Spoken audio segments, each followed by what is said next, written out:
पश्चिम बंगाल में कौन झूठ बोल रहे, मुख्यमंत्री या राज्यपाल? कोई तो झूठ जरूर बोल रहा भाई। आइए करते हैं इनसाइड स्टोरी में पड़ताल।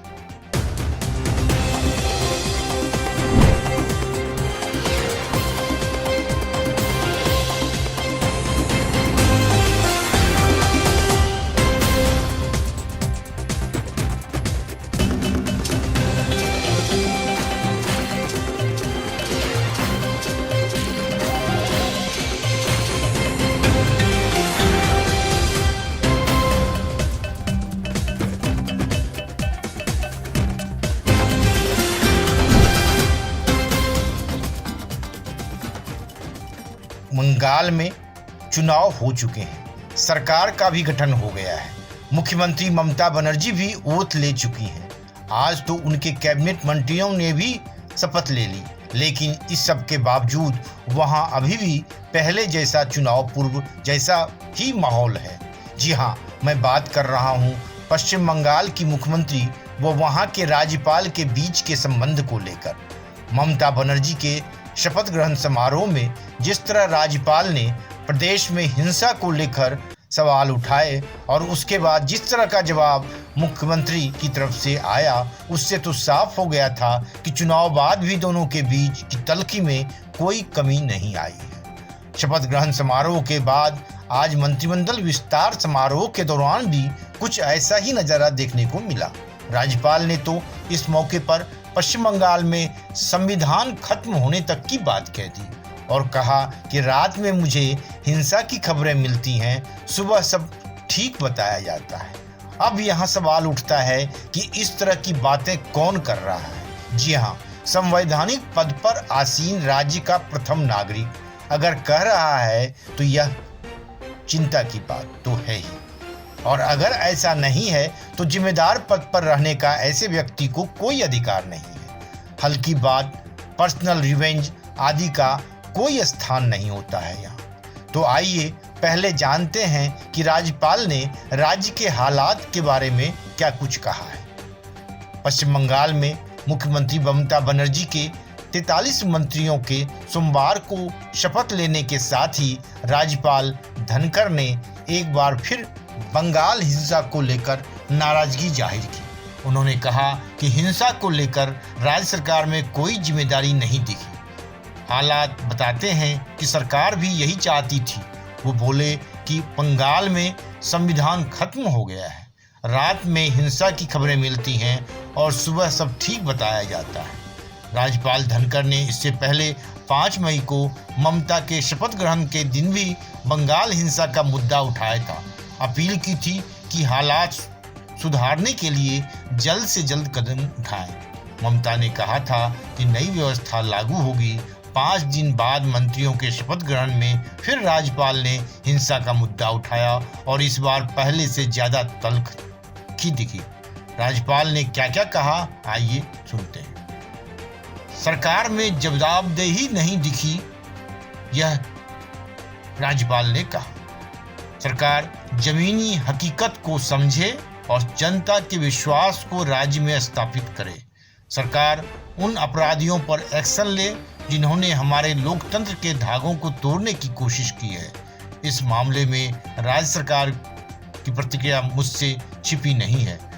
इसे मुझसे बेहतर कोई नहीं जानता है। सरकार भी यही चाहती थी। मैंने किसी भी तरह की जिम्मेदारी या जवाबदेही नहीं देखी। रिपोर्ट मांगी तो ये मुझे नहीं दी गई। राज्यपाल ने कहा, मैंने कोलकाता पुलिस और प्रशासन के आला अधिकारियों से 3 मई को रिपोर्ट मांगी। इसी दिन राज्य के चीफ सेक्रेटरी से हालात और उन्हें सुधारने के लिए उठाए गए कदमों का ब्यौरा मांगा। मैंने उनसे पूछा कि इस उपद्रव को आगे संभालने के लिए उनके पास क्या योजना है। मेरे पास कोई रिपोर्ट नहीं आई। अधिकारियों ने एडिशनल चीफ सेक्रेटरी होम को रिपोर्ट भेजी, पर उन्होंने आज तक ये रिपोर्ट मुझे फॉरवर्ड नहीं की। सरकार और पुलिस के अफसर बस हाजिरी लगाने आते हैं। मुझे चीफ सेक्रेटरी को फोन करके बुलाना पड़ा। चीफ सेक्रेटरी और डीजीपी मुझसे मिलने आए, लेकिन उनके पास कोई रिपोर्ट नहीं थी, कोई जानकारी नहीं थी। इसका कोई कारण नहीं बताया गया।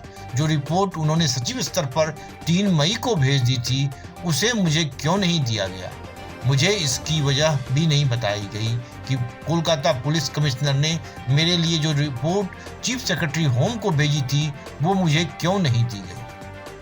हेलीकॉप्टर मांगा तो बोले पायलट्स के साथ समस्या है। चीफ सेक्रेटरी होम ने अपनी ड्यूटी क्यों नहीं निभाई? चीफ सेक्रेटरी और डीजीपी केवल हाजिरी लगाने के लिए मेरे पास आए, ये केवल दिखावा था। आप अंदाजा लगा सकते हैं कि ऐसे हालात में किस तरह से जिम्मेदारी की कमी राज्य में दिखाई दे रही है। मैंने प्रभावित इलाकों में जाने के लिए हेलीकॉप्टर की मांग की। मुझे लिखित में इसका कोई जवाब नहीं मिला। अनधिकृत तौर पर मुझे बताया गया कि हेलीकॉप्टर में कुछ समस्या है और पायलट्स के साथ कुछ समस्या है। क्या संवैधानिक मुखिया को सूचना देने का यह तरीका है? आपने लिखित में ये जवाब क्यों नहीं दिया? विपक्षी कैंडिडेट्स और कार्यकर्ता अपनी जिंदगी देकर कीमत चुका रहे हैं। मैं आप सभी से और खास तौर से मीडिया से अपील करता हूं, ये चुनावों के बाद हो रही ऐतिहासिक हिंसा है और वो भी बेहद संवेदनशील राज्य में, जिसने आपराधिक चरित्र अपना लिया है। इसके चलते मौतें हो रही हैं, बलात्कार हो रहे हैं, जातियां हो रही हैं। सबसे बुरी बात यह है कि विपक्षी कैंडिडेट्स, कार्यकर्ताओं और उन्हें वोट देने वालों को इसकी कीमत अपनी जिंदगी और अधिकार देकर चुकानी पड़ रही है। बंगाल को संविधान के मुताबिक चलाना मेरे लिए मुश्किल हो गया है। मैं इसे नजरअंदाज नहीं कर सकता हूँ। मैं सरकार से अपील करता हूँ कि पहले मुझे राज्य के मामलों से भलीभांति अवगत कराएं। दूसरी बात ये कि मेरी लगातार कोशिशों के बावजूद एक शब्द भी नहीं बताया गया।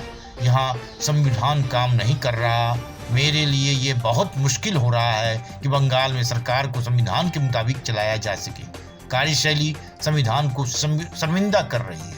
मैं केवल उम्मीद और प्रार्थना कर सकता हूं कि सरकार जमीनी हकीकत को समझे और इस चेतावनी भरे हालात को सुधारने के लिए कदम उठाए। बता दें कि 5 मई को मुख्यमंत्री के शपथ के दौरान भी मुख्यमंत्री ममता बनर्जी और राज्यपाल धनखड़ के बीच कहासुनी सी हुई थी। धनखड़ ने तब कहा था कि मैं आशा करता हूं कि बंगाल और देश इस वक्त जिस स्थिति में है और लोग परेशान हैं, उस पे ध्यान दिया देगी सरकार। चुनावों के बाद हिंसा अगर बदला लेने के लिए है तो ये संविधान के खिलाफ है।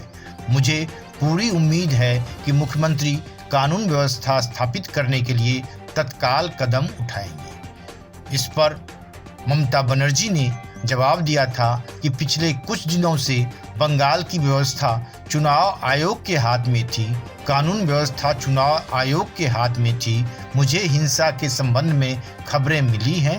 पिछले कुछ दिनों में जो घटनाएं हुई हैं उसका जिम्मेदार चुनाव आयोग है।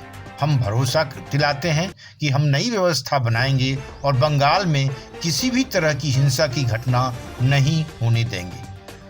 बता दें कि बंगाल में चुनाव के बाद हिंसा में अब तक 11 लोगों की मौत हो चुकी है।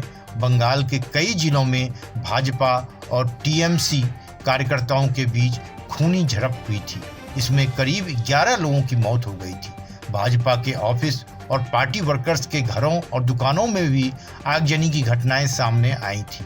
भाजपा ने सुप्रीम कोर्ट में याचिका लगाकर राज्य में कानून व्यवस्था कायम रखने के लिए केंद्रीय बलों की तैनाती की भी मांग की है।